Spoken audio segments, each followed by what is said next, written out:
teoria há passado, presente e futuro no debate filosófico sobre a natureza do tempo. A teoria é a visão defendida pelos filósofos contemporâneos de que existem propriedades intrínsecas e indivisíveis relacionadas ao passado, ao presente e ao futuro. Eles afirmam que, por terem essas propriedades, os eventos no tempo ocorrem no passado, no presente ou no futuro. A origem dessa teoria está no artigo de Um Reality of Time 5, no qual Joktaggart discute o tempo com base no que chama de séries A e séries B. A série A, de acordo com MC Taggart, a série A são as séries de posições que vão desde o passado distante, o passado recente até o presente, seguindo depois para o futuro próximo, o futuro até o futuro distante ou vice-versa. Por série de posições, MC Taggart quer dizer posições no tempo. Os eventos estão posicionados no passado e já aconteceram, estão posicionados no presente e estão acontecendo agora, e estão posicionados no futuro e ainda não acontecerão. A propriedade de estar no passado, no presente ou no futuro é temporária e não permanente. Por exemplo, quando ainda não tinha acontecido, o evento de aterrissar na Lua estava no futuro, quando estava ocorrendo era presente, e agora está no passado. As séries A discutidas por Taggart então estabelecem um fluxo no qual cada evento está em um tempo futuro e um tempo presente e um tempo passado, mas nunca em uma combinação das três propriedades simultaneamente, nem uma das três para sempre.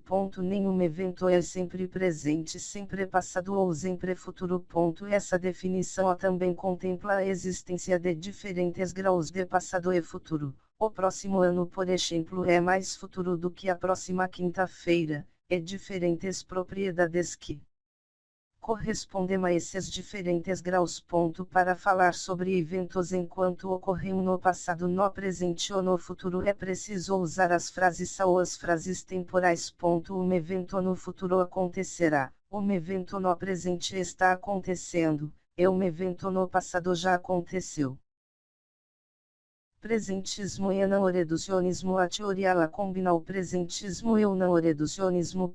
O presentismo é a assertiva extrema de que somente o presente é real e de que nada existe além do que presentemente existe. Por exemplo, embora objetos passados como os dinossauros realmente tenham existido, não há significado para que realmente existam agora. Do mesmo modo, embora seja possível que objetos futuros como o 100º presidente dos Estados Unidos venham a existir, não há significado para que realmente existam agora. Nesse contexto, então, a discussão de objetos passados ou futuros não é uma discussão sobre objetos existentes em algum lugar que não seja o presente, mas sobre as propriedades que existirão ou existirão quando outros tempos foram ou serão o presente. A força do presentismo é dependente da existência da temporalidade e é, portanto, um importante elemento da teoria ao não-reducionismo ou levar a zero o tempo. É a ideia de que o tempo corresponde a um fundamental e ilimitado recurso da realidade. Uma proposição temporal ou uma frase A é aquela em que os tempos verbais são ados, sou, foi, serei, tenho, tive, etc. Uma proposição eterna ou uma frase B, ao contrário, é atemporal e usa palavras como antes, depois, simultaneamente ou especifica a data. Os não-reducionistas afirmam que as proposições temporais não podem ser reduzidas a proposições eternas sem uma perda de informação.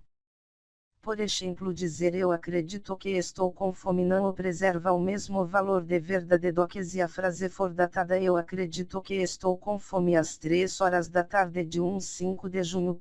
A afirmação sincera eu acredito que estou com fome supõe que eu acredito que estou com fome simultaneamente ao ato de falar isso, enquanto a frase eu acredito que estou com fome às 3 horas da tarde de 5 de junho não. A frase A é verdadeira somente quando é simultânea à fala. Uma frase atemporal, frase B, quando verdadeira é verdadeira em qualquer ponto do tempo. Isso demonstra que as proposições temporais, frases A, transmitem crenças temporárias que não podem ser expressas pelas afirmações datadas e atemporais. Incompatibilidade da teoria com a teoria especial da relatividade de Einstein. Apesar da extensão que frases temporais na língua inglesa e em tantas outras, como o português tomaram, muitos filósofos argumentam que a teoria do tempo é incompatível com a da relatividade e portanto não é válida. A teoria especial da relatividade de Einstein, 1905, consiste de dois postulados. A velocidade da luz é a mesma para todos os observadores, não importa a velocidade relativa em que estejam. 2. A velocidade da luz é a mesma em todos os referenciais inerciais.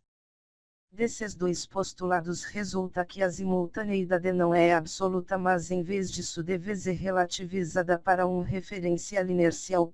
Para cada par de eventos não pode haver uma única dúvida sobre qual deles ocorreu antes ou mesmo se ambos acontecerão ao mesmo tempo. A precedência de um evento em relação ao outro depende do quadro referencial relativamente a um quadro referencial. O evento 1 pode ser simultâneo ao evento 2. Relativamente a outro quadro referencial, o evento 1 pode acontecer antes do evento 2, e relativamente a um terceiro quadro referencial, o evento 1 pode acontecer depois do evento 2. Portanto, embora dois eventos possam ocorrer simultaneamente para um observador, eles acontecerão em momentos diferentes para um observador que se move em um referencial inercial diferente. Um evento que é presente em relação a um quadro referencial pode muito bem ser passado ou futuro em relação a outro quadro referencial. Como não há nenhum critério para selecionar qualquer quadro referencial como Ouriel, então não pode haver nenhuma distinção absoluta e independente de referencial entre passado, presente e futuro. Exemplo do aterro ferroviário. A relatividade da simultaneidade é encontrada na descrição de Einstein para um evento ocorrido em um aterro ferroviário. Um trem longo viaja em velocidade constante, como mostra a figura a seguir. Uma pessoa que viaja no trem observa todos os eventos em relação ao veículo. Ocorrerão dois relâmpagos, um no ponto E e outro no ponto B. A distância entre a E e B foi medida e um observador no aterro foi colocado no ponto médio M. A esse observador foram dados dois espelhos inclinados em 90 graus, assim ele pode observar simultaneamente os pontos A e B. Se o observador vir os dois fachos de luz ao mesmo tempo, então os relâmpagos foram simultâneos. O passageiro, no entanto, verá a luz do ponto B antes da luz do ponto A. Os eventos que são simultâneos com referência ao aterro então não são simultâneos com referência ao trem. Como mostrado nesse exemplo, a ausência da simultaneidade absoluta coloca o problema para a teoria e a questão da temporalidade. Se a teoria da relatividade está correta, a existência segundo o presentismo torna-se uma questão dependente do referencial. De acordo com dois diferentes quadros referenciais, um único evento pode existir e não existir. Tentativa de reconciliação com a relatividade especial. Alguns especialistas adeptos da teoria tentaram reconciliá-la com a relatividade especial. Esses filósofos afirmam que, apesar de a relatividade estar bastante comprovada, ainda é uma teoria empírica e não deveria ser utilizada para avaliar afirmações metafísicas. Nesse sentido, a física atual não domina por completo a simultaneidade absoluta. Não consegue concebê-la até agora. Uma física ideal poderia descobrir essa simultaneidade absoluta não observável atual em contrapartida. Os filósofos adeptos da teoria argumentam que a simultaneidade absoluta pode nunca ser detectada pela física. No entanto, essa indetectabilidade da simultaneidade absoluta não impede sua existência. Uma objeção final apresentada por eles é de que a relatividade da simultaneidade em si mesma é apenas um efeito aparente. Dois eventos observados simultaneamente é algo diferente de dois eventos que acontecem simultaneamente. 5. O artigo de Reality of Time e Realidade do Tempo foi inicialmente publicado na revista Minden 1908, NT.